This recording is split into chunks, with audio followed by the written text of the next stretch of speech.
ओम जय श्री हरि, जय श्री हरि, जय श्री हरि। मेरे प्यारे मित्रों, माननीयों, शुभचिंतकों, आदरणीय सभी को आत्मिक दृष्टि से सादर प्रणाम।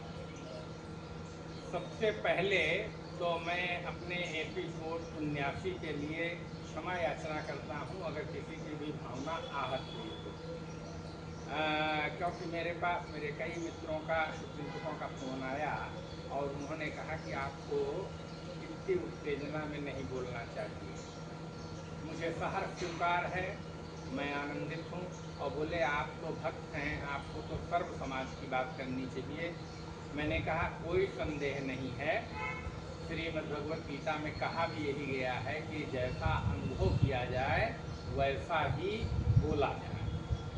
और मैं कोई राजनीतिज्ञ नहीं हूँ और न किसी राजनीतिज्ञ से हमारा कोई संपर्क है, संबंध है या सक्रिय तो नहीं है, लेकिन मानसिक तौर पे मैं ऑब्जर्वेशन करता रहा और मेरे सोच में कई बातें हैं। मैं उदाहरण दूंगा आपको कि मुझे लगता है एक दो व्यक्ति क्या, एक दो समुदाय भी मैटर नहीं करते हैं लोकतंत्र में।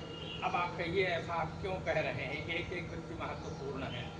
तो मैं दो तीन घटनाएं बताऊंगा। सबसे पहली घटना ये है कि बहन मायावती जी ने अपने लोगों से आग्रह किया था कि आप अखबार न पढ़ें और वो मुख्यमंत्री बनी, कई बार मुख्यमंत्री बनी। दूसरी बात, एक संतोष भारती पत्रकार हैं, मैं उनको सुनता भी रहता हूँ, किताबें भी पढ़ी हैं।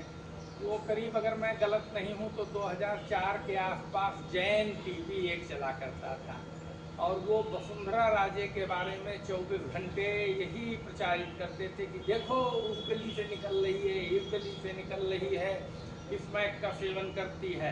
And later in the same election she became chief minister. तो ये दो उदाहरण हो गए।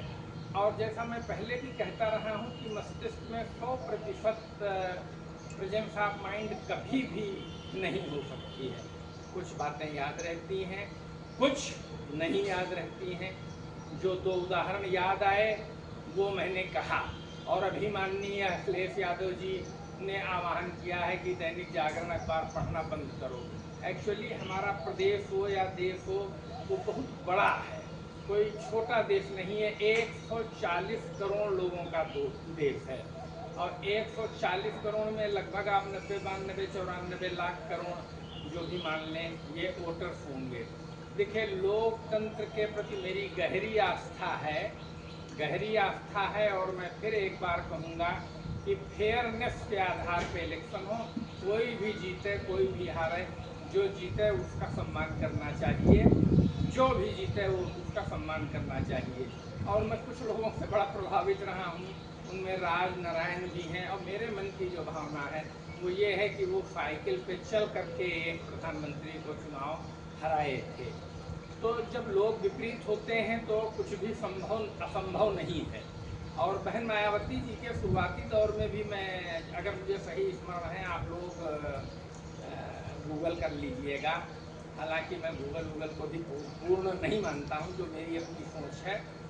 उन्होंने साइकिल पे बहुत प्रचार किया है शुरुआती दौर में और बाद में वो कई बार मुख्यमंत्री बनी है। ऐसा नहीं है, उनका भी जीवन बड़ा संघर्ष का रहा है और मैं उनका प्रशासक के तौर पे बहुत सम्मान करता हूँ। और मेरे मन में ये पीड़ा है कि अगर उन्होंने भ्रष्टाचार न किया होता या इतनी अकूत संपत्ति न बनाई होती तो उनमें डर नहीं होता, वो भविष्य की बहुत बड़ी नेता हो सकती थी। और अभी भी मैं नहीं कह सकता हूँ आगे क्या होगा, ये तो भविष्य के गर्भ में है, ये हम में से कोई नहीं जानता है। लेकिन मैं पुनः कहूँगा कि विनय से बड़ा कुछ नहीं है। और मैं तो कहता रहा हूँ, विद्या ददाति विनयम विनयाद्याति पात्रताम पात्रत्वात् धनमाप्नोति धनादि धर्म तथा सुखम। इसलिए विनय से तो बड़ा कुछ हो नहीं सकता, विनय से श्रेष्ठ कुछ नहीं हो सकता। पुनः अगर मैं कभी उत्तेजना में कोई बात कह देता हूँ तो अगर कोई भी मुझे रिमाइंड कराता है तो मैं उससे हाथ जोड़ करके प्रार्थना करता हूँ और अब तो मैं रिटायर्ड लाइफ जी रहा हूँ, क्योंकि उस मित्र की हमको कई बातें अच्छी लगी। उसने कहा आप as a dean faculty of science विश्वविद्यालय के रिटायर हुए हैं, आपको जरा सी भी उत्तेजना नहीं दिखानी चाहिए। देखिए, आप व्यक्ति के तौर पे अगर सोचें तो व्यक्ति का मन होता है वो 24 घंटे प्रसन्न नहीं रह सकता है।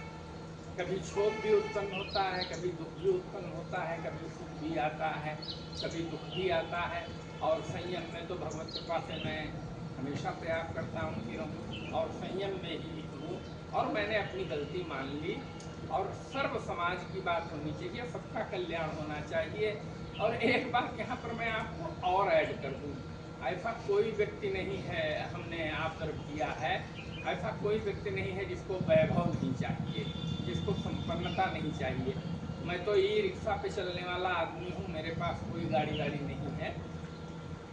और मैं ये जरूर कह सकता हूँ कि सबको वैभव की आवश्यकता होती है। सब पहनने ओढ़ने के, दिखने के, सुविधाओं के शौकीन होते हैं।